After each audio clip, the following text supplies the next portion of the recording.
The boy's voice was barely louder than the wind cutting through the empty street when he looked up at the towering biker and whispered, "Please, can you be brave for me?" The biker froze, leather creaking, hands still resting on the handle of his bike. The boy's ribs showed through his torn shirt, his eyes too old for his age, holding a fear that didn't belong to childhood. Somewhere behind them, engines rumbled in the distance, growing closer, one by one, until the night itself seemed to vibrate. What that single plea would unleash, what 217 Hell's Angels would do next, was something no one on that street could have imagined. Before the story continues, if you believe in kindness, in second chances, and in the power of human compassion, please take a moment to like this video, comment, share it with someone who needs hope, and subscribe to the channel, Only Kindness. Your support helps these stories reach hearts that need them most.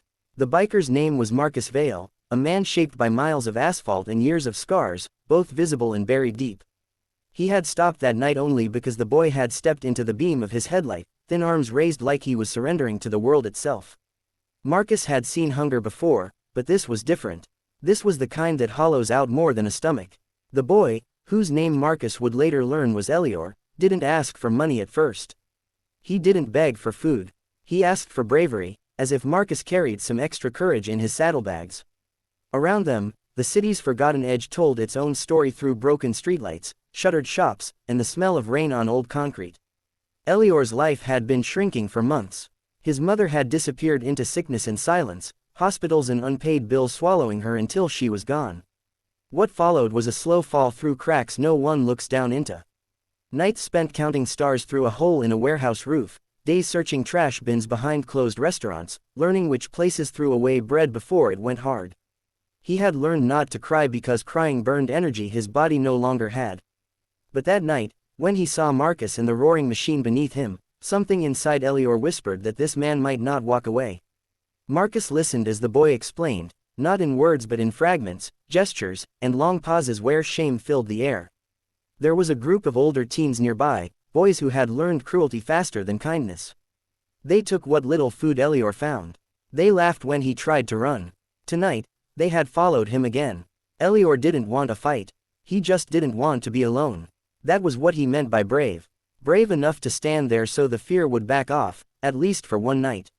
Marcus felt the old pull in his chest, the one he usually silenced with noise and speed. He had been a runaway once too, though he never spoke of it. He knew how fast a person could disappear when no one claimed them. He keyed his radio, his voice low and steady, sending out a call he hadn't planned on making when he left home that evening. One by one, confirmations crackled back. The sound of engines grew louder, closer, surrounding the block like a living wall. When the first bikes rolled in, headlights cutting through the dark, Elior flinched.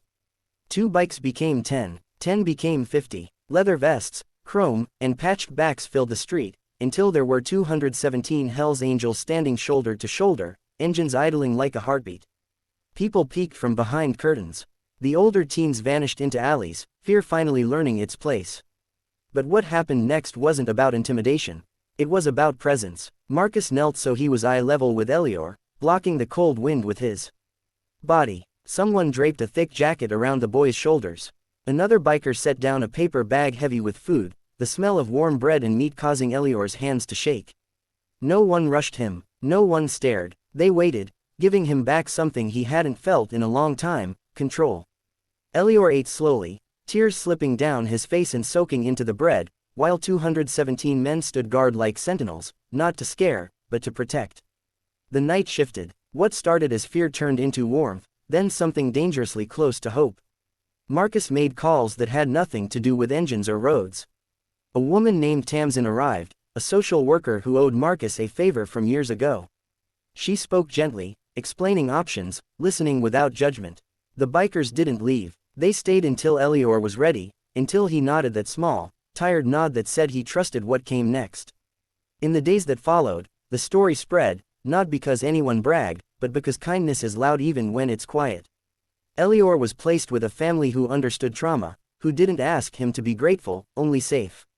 Marcus visited sometimes, always parking a block away so he wouldn't overwhelm the boy. They didn't talk much. They didn't need to. Bravery had already been shared.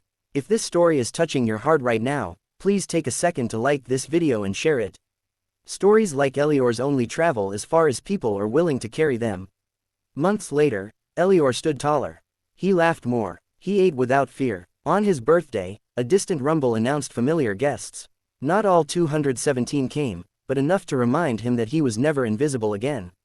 Marcus watched from the edge, helmet under his arm, eyes wet but proud. The boy who once asked for bravery had found his own. Before this story ends, I have one special request. Please go to the comments and write a few words about what bravery and kindness mean to you. Your voice matters more than you know.